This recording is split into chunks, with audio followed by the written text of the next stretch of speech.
and today I want to talk about how a lot of the times social anxiety is just booing yourself before you even get on stage, right? For example, once I started doing the exposure therapy of dancing in public and singing in public, I started to realize this more, and this is something that I've heard a while ago on Instagram. I saw someone post it, like, stop booing yourself before you even get on stage. And this was kind of in my time period of my life where I had stopped posting content on social media, and then I was trying to get back into the swing of things, and I was just like getting really anxious about it, right? But so, for example, when dancing in the park, you might think that you're nervous, you have anxiety, and you start having these thoughts like, these people are going to judge me. But then when you really think about it, like, and you ask yourself, why do I think that these people are going to judge me? Like, is it because I think that I am a bad dancer? And you're probably thinking that people are going to judge you because you are judging yourself because you think that you're a bad dancer.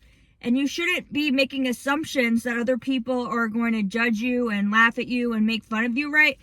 You have to give other people the opportunity to judge you, I guess. You should just do your dance, and then if someone judges you, like, whatever, you'll see that it's not that big of a deal. For the most part, people are nicer than you think. Like, for me, I think, in my mind, I think that people are going to be mean and say all these crazy, ridiculous, mean things. And some people do that, like, on social media. People say, like, out-of-pocket things, but, like, they will say things that they would never say in public. Like, if you're in public doing something, nobody's going to start saying, like, these crazy things at you, right? Especially people that don't know you. A lot of the times, the people that are going to judge you and feel comfortable enough judging you are, like, your friends and family, unfortunately. And then I transitioned into doing singing in public to get out of my comfort zone. And again, I have these thoughts of, like, people are going to judge me. But then if I ask myself, like, why do I think that people are going to judge me? It's because I think that I'm a bad singer. Again, I'm judging myself, and because I'm judging myself, I think that other people are going to judge me.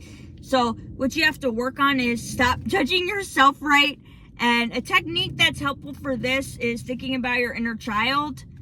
And that's basically just like your younger self that's still, like, living inside of you, and you wouldn't want to be mean to your younger self. Just like when you were little, maybe people were mean to you, and obviously it hurt your feelings, and you don't like when people are mean to you. So just thinking of yourself as, like, your inner child, and how if you bully yourself and say to yourself, you're a bad dancer, you're a bad singer, you're saying that to your inner child. And obviously that's not nice. And when you think about it this way, it does make it easier. This is something that you have to keep reminding yourself of, because sometimes I will think about my inner child, right? And I'll be nicer to myself.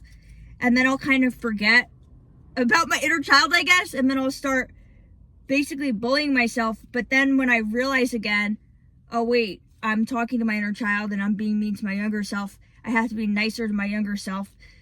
How I would have wanted to be treated when I was younger, whatever, right? Then it helps me to start to try again at being nicer to myself.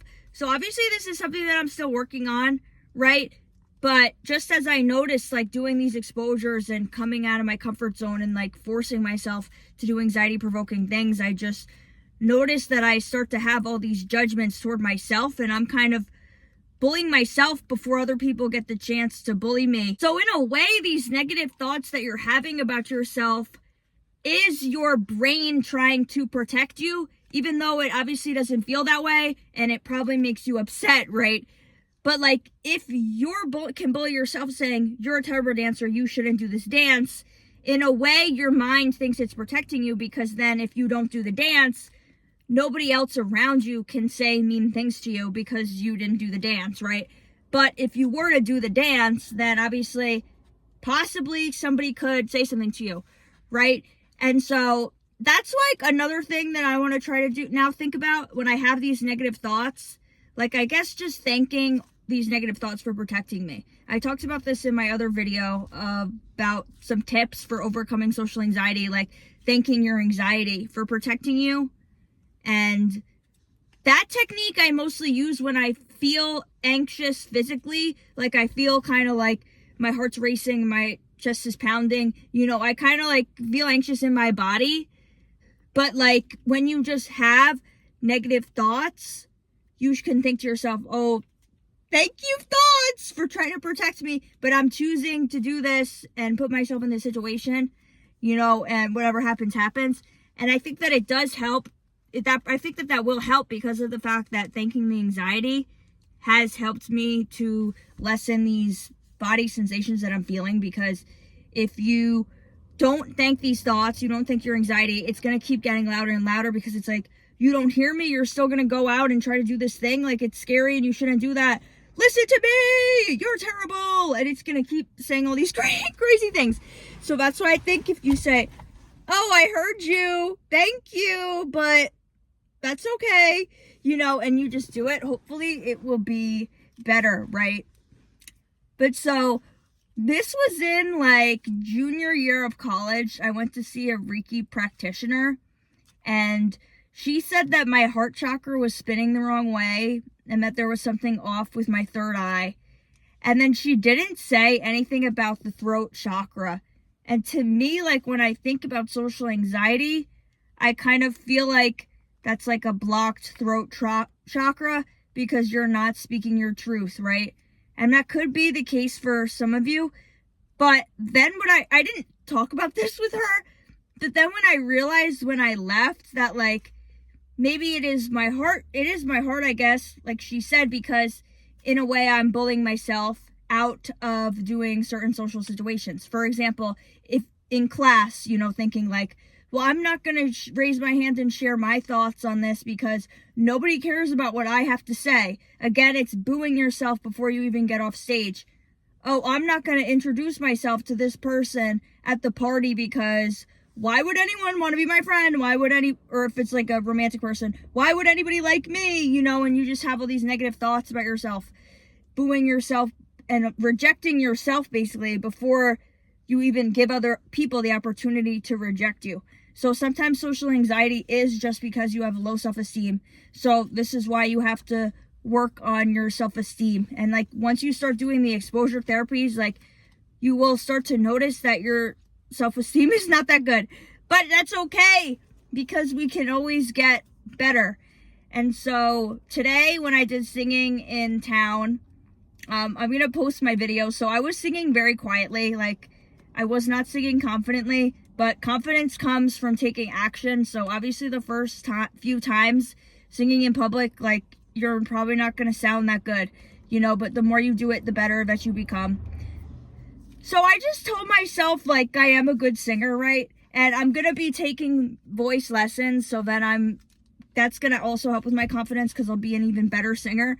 Because I've never obviously you do singing when you're in the chorus in like middle school, but then I don't think I did it in high school, and then I wasn't doing singing in college. Like everything is a skill and it's not something that I practice. So I think I'll be able to get better when I do the music lessons. But like you could still lie to yourself and be like, oh, I am a good singer, and just singing, and nobody said anything to me, and nobody made fun of me or whatever. Who knows if they even heard me because I was singing so quietly. But it was still like anxiety provoking to do that, right? But so you just try to nip these thoughts in the bud. Like when you say, I can't do singing exposure therapy because I'm not a good singer, just say, no, I am a good singer and I am gonna sing. And even if you want to start like creating content or making YouTube videos, like you might think that you're nervous and you have anxiety, but it could just be you basically telling yourself, nobody cares about what you have to say.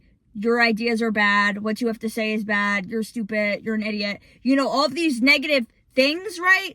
That aren't true. Again, you just booing yourself before you get on stage. So you just have to switch those and have more positive thoughts. Like, people do care about what I have to say. My ideas are good. I'm smart, right? And obviously it's not going to happen overnight, and this is something you have to work on like a lot. But EFT tapping, I think, helps me. And now that I'm becoming more religious, praying to God, one of the prayers that I've been saying was that for the Lord to give me the strength to see myself the way that He sees me, because God loves us and thinks, that we're perfect, I guess. Like, we were created perfect in his image, and our authentic self is how we were supposed to be, right? But a lot of times we don't like ourselves for some reason, and we think that we need to hide ourselves from the world and hide our true selves, and that the real us is bad, even though the Lord thinks the real us is the most lovable, right? So praying for the strength to be able to see myself the way that the Lord sees me is basically like just me praying to, love myself, right? And so I think it has been helping me. I've been doing that for like a week now, but you can even do like more specific things like, give me the strength to care about myself. Give me the strength to put myself out there. Give me the strength to believe it's possible for other people to love me. Give me the strength to believe that other people care about what I have to say, and give me the strength, to share my thoughts with the world and include myself into conversations.